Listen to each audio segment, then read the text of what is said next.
When the breath slows, and the years stretch behind like a winding river touched by the setting sun, something awakens within.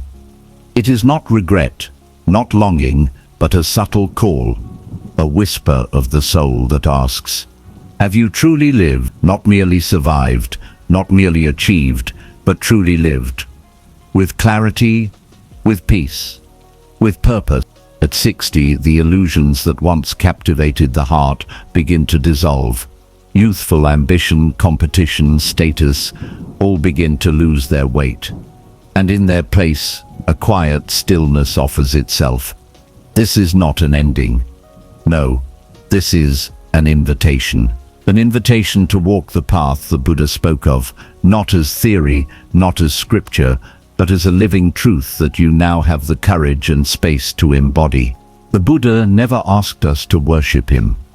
He never sought to be adored. He pointed, that's all. He pointed to a path and asked if we were ready to walk. That path begins within. It begins with thought. Your mind, like a garden, has been tended to for over 60 years. Seeds of joy, worry, love, resentment. Each one has been sown, watered and given sunlight through your attention. The question is not whether you've planted. The question is what you've planted. As the Buddha taught, all that we are is the result of what we have thought. The mind is everything. And now, in this chapter of life, you are gifted something rare, the space to see clearly the landscape of your own mind. What thoughts arise when the room is silent? What beliefs stir when you look in the mirror, not just at your face, but through your eyes? This is the time for awareness, not judgment. Let the thoughts arise like clouds drifting through an open sky. You are not your thoughts, but you are the witness of them. And in your witnessing you choose thoughts that nourish, thoughts of forgiveness, thoughts of gratitude, thoughts of impermanence. For everything you have loved, everything you have lost, everything you still hold dear, is passing, changing, flowing. The thought that aches to hold on is the root of suffering. Instead, let go, gently. Like the tree releases its leaf to the wind in autumn. Let go of the old grudges, the identities, the ideas of who you were and what you were supposed to be. Let go not with bitterness, but with reverence. This is the beginning of inner peace. From thought arises belief, and belief shapes the lens through which we see the world. But how many of our beliefs were inherited, absorbed unconsciously, adopted through fear, conformity, or pain? The Buddha asked not for blind faith, but for deep inquiry. Do not believe in anything simply because you have heard it, he said. Do not believe in anything simply because it is spoken and rumored by many. But after observation and analysis, when you find that anything agrees with reason and is conducive to the good and benefit of all, then accept it and live up to it. Now is the time to re-examine the beliefs you carry, especially about yourself. Have you believed you are too old to change? Too late to begin again? That your best years are behind you? Discard such illusions. Time is not your enemy, it is your mirror. And in this mirror you can see with greater clarity than ever before.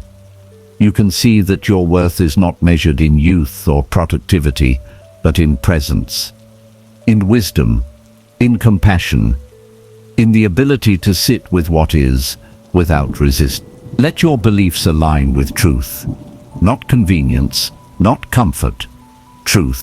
And the deepest truth, the Buddha revealed, is that all things are impermanent, including suffering. Insight is not knowledge. Knowledge fills the mind. Insight empties it. Insight comes like a lightning bolt in stillness, a sudden seeing that everything is connected, everything is unfolding just as it must, and that you, just as you are enough. When you see clearly, you stop striving for what is already within you. The joy that once depended on external achievements is now rediscovered in a breath, in the warmth of sunlight on your face, in the stillness of dawn, in the subtle presence of being alive. You no longer seek meaning in accumulation, but in awareness. You do not chase happiness, you realize it. This is the gift of age, not the frailty of the body, but the sharpening of the soul. With insight comes vision, not the vision of the eyes, but of the heart. What do you see now that the distractions have quieted? Do you see the sacred in the ordinary? Do you see the child in the stranger? Do you see the impermanence of every moment and the miracle that it ever existed at all? This vision is not a goal. It is a way of seeing, and it colors everything. It brings reverence to the mundane. It brings compassion to conflict. It brings humility to success, and grace to failure. And in that vision, a deeper question arises. What now? You have seen. You have awakened. What now? Purpose. But not the purpose the world shouts of. Not titles, not accolades, not legacy carved in stone. The Buddha's way is simpler. To understand everything is to forgive everything, he said. And to forgive is to free. And to free is to love. Your purpose now is not to be someone, but to be no one, deeply. To dissolve the self into service.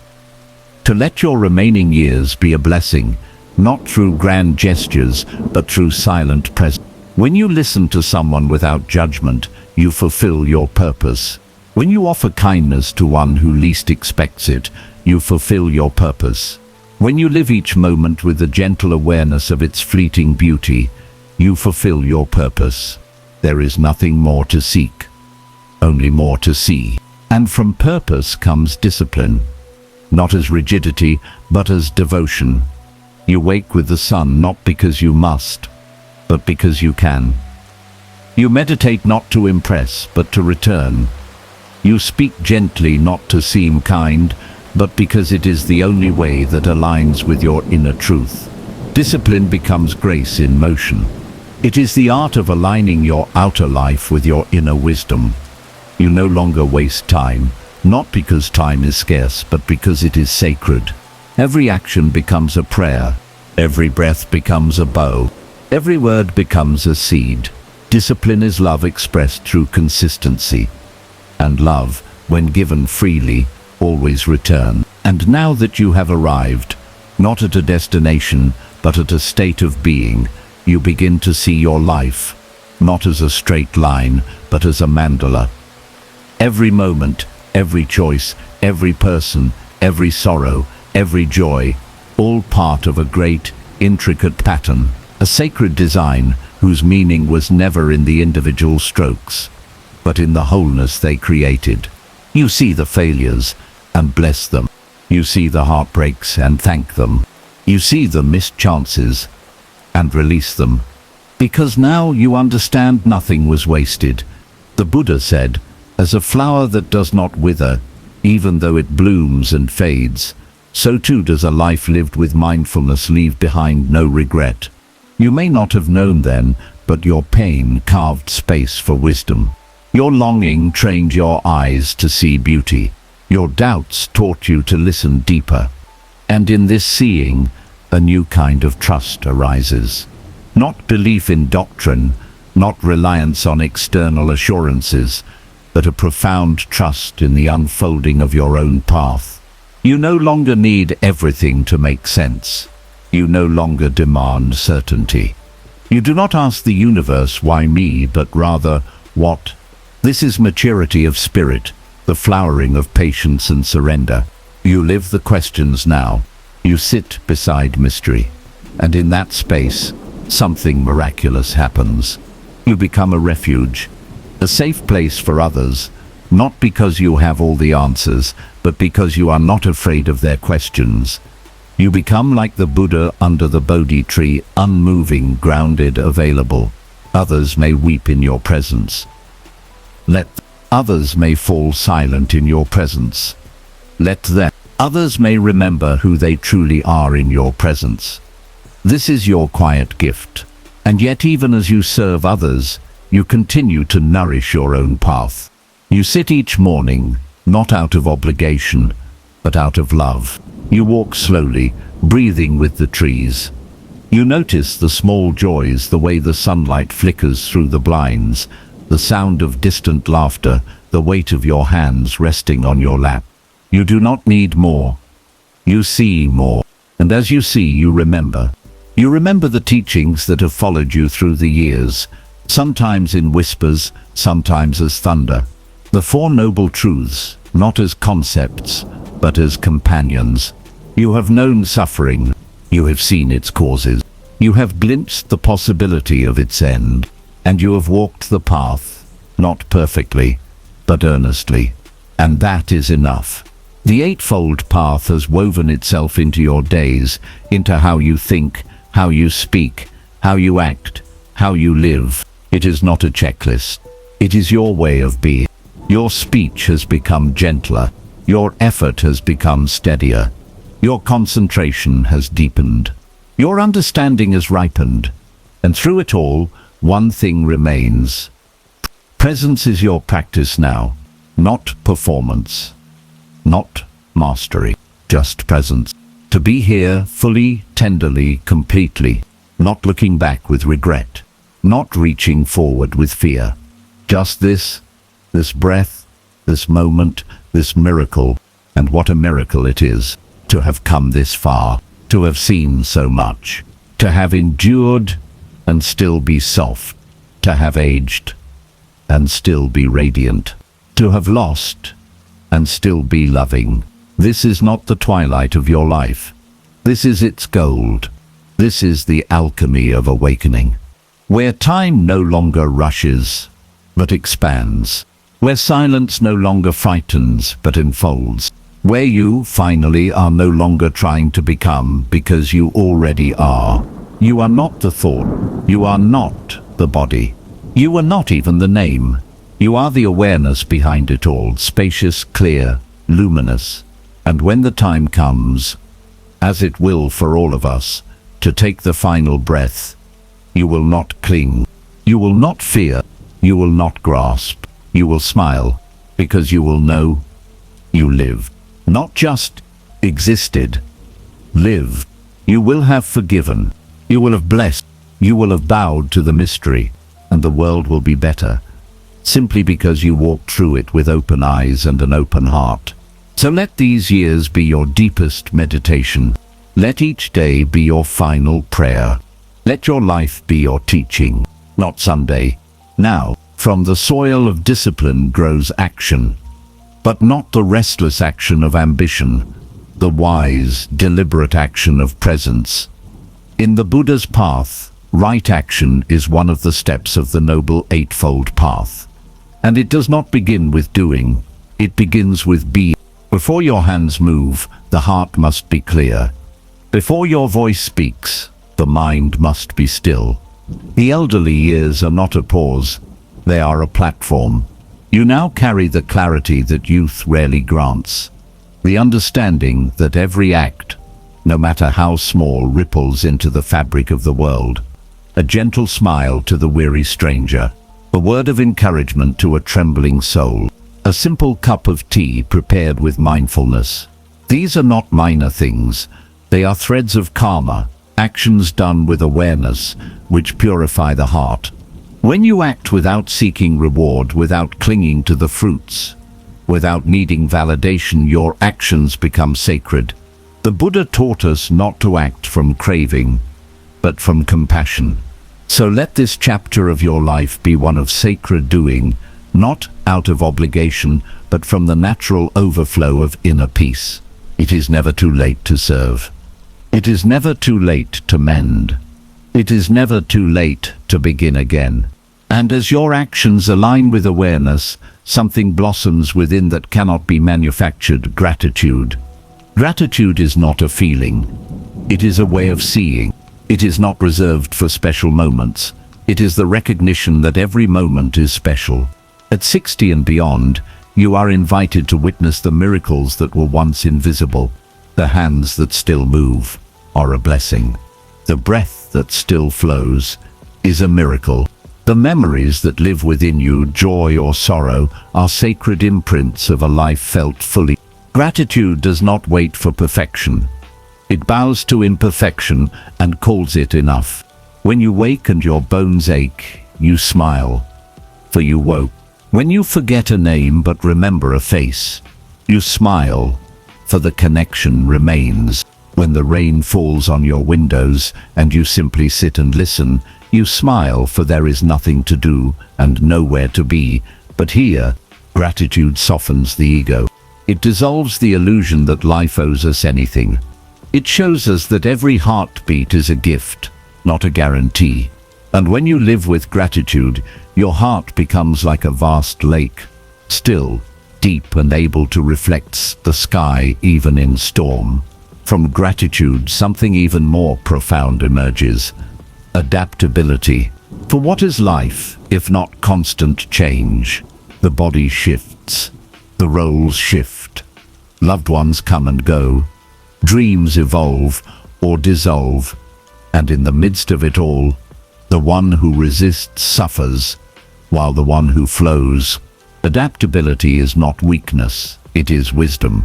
The bamboo bends in the storm, and thus it does not break. You too have bent through loss, through change, through aging, through disappointment, and still you are here. You have adapted more than you realize. Every scar is proof. Now the question is, can you adapt with grace? Can you welcome the change, not merely endure it? Can you smile as the page turns rather than gripping the last paragraph? Adaptability means seeing each season as sacred: the spring of youth, the summer of building, the autumn of reflection, and now the winter of quiet power. In winter, life does not die. It rests, it deepens, it prepares. So too must you. Let go of who you were. Let go of who you thought you needed to be. Become who you are, not fixed, not rigid, but open. The Buddha never clung. He released. He walked when others sat. He sat when others ran. He laughed when others wept. Not because he was cold, but because he saw beyond. To adapt is to trust. To trust that what leaves is no longer needed. To trust that what remains is enough. And in this trust, you become resilient. Resilience is not hardness. It is not stoicism. It is not smiling through pain or suppressing sorrow. It is the quiet return. It is falling down 1,000 times and rising 1,001. It is the echo of your soul whispering, "Not yet. There is still life to live. There is still love to give."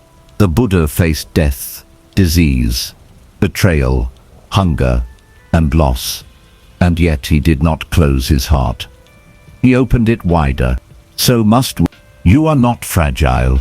You are forged. Every wrinkle, a river of experience. Every line upon your face, a chapter of humanity lived. You have suffered and you have failed and learned. You have lost and loved again. This is resilience, not the absence of pain, but the refusal to become bitter. Not the absence of fear, but the decision to move with it. And through resilience, you become a teacher, not through words, but through presence. You show others, especially the young, that life does not end with age. It begins again. That joy is not owned by youth. That beauty is not defined by skin. That strength is not the absence of weakness, but the intimacy with it. In your resilience, you become luminous, and that luminosity, that inner glow, leads you to the final and most sacred practice: learning. Yes, even now. Especially now. To live is to learn. To breathe is to receive. The Buddha continued to inquire even after enlightenment. Why? Because truth is infinite. Because awakening is not a destination. It is a posture of openness. Do not assume you have seen it all. That is the ego's trap. Every child's laugh is a teacher. Every silence is a sermon. Remain curious. Read sacred texts, not to know more, but to remember what you've always known.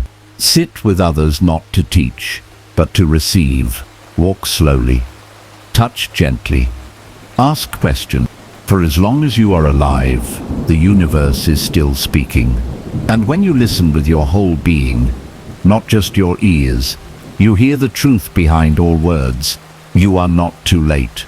You are not behind. You are not finished. You are beginning. And this word, so simple, so small, holds the doorway to eternity. It is here, in this breath, in this sacred pause between memory and anticipation, that your true power is found. And at 60, 70, or beyond, this power does not diminish, it amplifies, for your awareness has been tempered by time, softened by sorrow, and polished by love. This is not the end of the journey. This is where the real journey begins. Not outward, into roles or recognition, but inward into the heart of being, and what lies within. Silence, but not emptiness. Silence filled with knowing. Silence filled with warmth. Silence filled with the radiance of your true nature. So many have spent decades running after meaning, after purpose, after love, after approval. But now you understand what you were seeking was never ahead of you. It was within you, waiting, always waiting.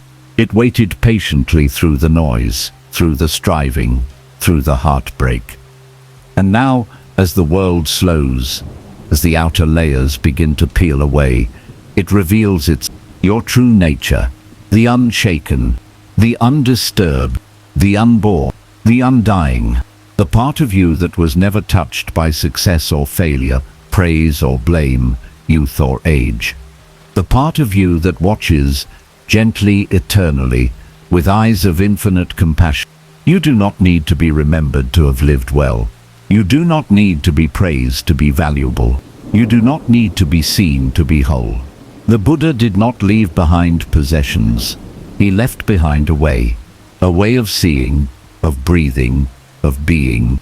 You too leave behind a way, through your choices, your grace, your quiet presence. You do not teach through words alone, but through the echo of your footsteps, the softness of your gaze, the sincerity of your silence. This is the legacy the world needs. Not more noise, but stillness. Not more speed, but depth. Not more striving, but surrender. Surrender not in defeat, but in truth, in recognizing that the wave is not separate from the ocean, and you are not separate from life. You are life. You are breath. You are awareness. So let yourself live the rest of your days not as a countdown, but as a deepening. Not as a winding down, but as an awakening. Spend your time not guarding your energy, but offering it with wisdom. Spend your time not fearing change, but dancing with it. Spend your time not lamenting what is lost, but loving what remains, and loving it fiercely. Love the trees that have always stood silently by you. Love the hands that tremble but still reach out. Love the memories not as burdens but as teachers. Love the ordinary, the sound of water, the weight of a blanket, the flicker of a candle. Because in the end, what we remember is not the grand achievements, but the simple presence of those who lived with their hearts wide open. Let that be your path now. The path of open-hearted awareness, of quiet strength, of radiant peace. There is nothing more to prove. There is only more to feel. There is only more to love. There is only more to be. And when, in time, you feel the breath beginning to slow, do not fear. The Buddha smiled at death, not because he did not value life, but because he had lived it so fully, so presently, so lovingly, that there was nothing left to resist. Let that be your way. Let each day be a letting go, a gentle release of fear, a soft exhale of clinging, a bow to the mystery. And when that final moment comes, it will not feel like an ending. It will feel like a return to the vastness that was never separate from you, a return to stillness, a return to light, a return to love. You will not fall into darkness. You will dissolve into the sky. Like the last ember of a sacred flame, you will rise, and you will shine. And in that shining, the world will remember not your name, not your title, but your essence. The peace you cultivated, the love you gave freely, the path you walked humbly, quietly, truthfully. This is what it means to spend your final years wisely. This is what it means to be awake. This is what it means to be free. So close your eyes now, beloved traveler. Let the silence hold you. Let your breath guide you. Let your heart rest in the truth you have always known. You are whole. You are home. You are the way. To begin again is the secret rhythm of the universe. The sun rises not once, but every morning. The moon returns not once, but in every cycle. The breath, too, is not singular. It is constant. In and out. Rising and falling. Birth and death. Over and over. Life never asks us to be perfect. It only asks us to return. And this, dear soul, is where the deepest transformation lives, not in the grand gestures or the spiritual milestones, but in the simple, sincere returning. You return to presence. Again and again. You return to compassion, especially when it is hardest. You return to stillness, even in chaos. You return to the breath, to the body, to the here and now, not because it is easy, but because it is the only place truth ever lives. Let your return be your revolution. Let every step forward in this stage of your life be steeped in mindfulness, not momentum. Let each moment be enough, not as a passive surrender, but as a radical act of awakening. And in that return, you will discover what the Buddha spoke of so often, not the cold detachment of indifference, but the luminous warmth of letting go. You begin to see that nothing belongs to you, not even your body, not even your thoughts.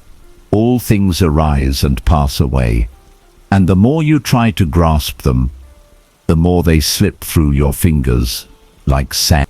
So instead, you hold life gently, like cupping water in your palms, not to trap it, but to taste it.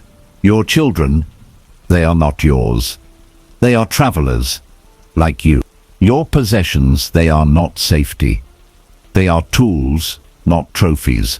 Your reputation, it rises and falls like the wind. Do not anchor your peace to it. Even your memories, precious though they are, belong to the past. They are echoes, not instructions. You honor them, you learn from them. But you do not build your identity from them. Because who you are is not a sum of roles. You are not retired. You are not aged. You are not even the stories you tell. You are awareness itself. Spacious, timeless, still. And in this space, the heart begins to open like never before. When you no longer cling, you can truly see. You can truly feel. You can truly love. Love that does not demand or bind. Love that gives without keeping score. Love that is not confined to romance or family, but that radiates in all directions, like light from a flame that never goes out. The Buddha called this metta, loving kindness. A heart so vast it holds all beings without distinction. Now, with the wisdom of your years, this love can become your final and greatest offering. You do not need to build monuments. You do not need to leave behind empires. Leave behind kindness. Leave behind gentleness. Leave behind a silence so deep that others find peace, simply sitting near you. Let your presence be your prayer. Let your way of being be your teaching. And know this, you are never alone. Even in solitude, the universe walks with you. The trees, the sky, the birds, the breath, all are Dharma. All are speaking. All are calling you back to the truth. This body may grow slower, more tender, more still, but your essence is not growing older. It is growing clearer, like the lake that reflects only when the winds have calmed. This clarity, This luminous awareness is your gift, and it is not for you alone. Share it, not with lectures, not with sermons, but with presence. A single moment of complete awareness in your company may awaken someone else's heart. A single gesture of compassion may ripple across generations. You need not do more. You need only.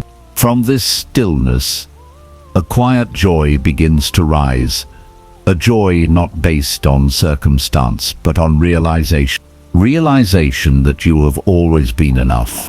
Realization that this very moment, imperfect, unpolished, unspectacular, is holy. Realization that enlightenment is not elsewhere. It is here. And now you can taste it. In the slowness of your steps.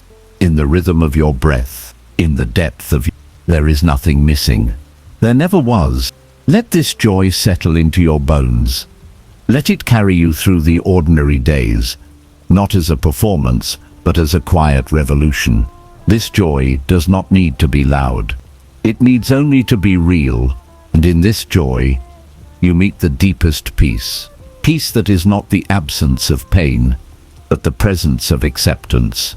Peace that does not need answers, only awareness. Peace that cannot be taken, because it was never dependent on anything outside of you. This is the fruit of the path, not escape, not achievement, but embodiment. To live as the Buddha lived, not cloistered, not removed, but in the world, yet not of it. Walking with open eyes and a soft heart. And as you walk, you may find that others begin to ask, what changed in you? You smile. You do not preach. You do not convert. You simply live with honesty, with depth, with grace. And in this way, the Dharma lives on. Through your choices, through your silence, through your presence. This is legacy. Not your name etched in stone, but your peace echoing in the hearts of others. You are not done. You are just now arriving.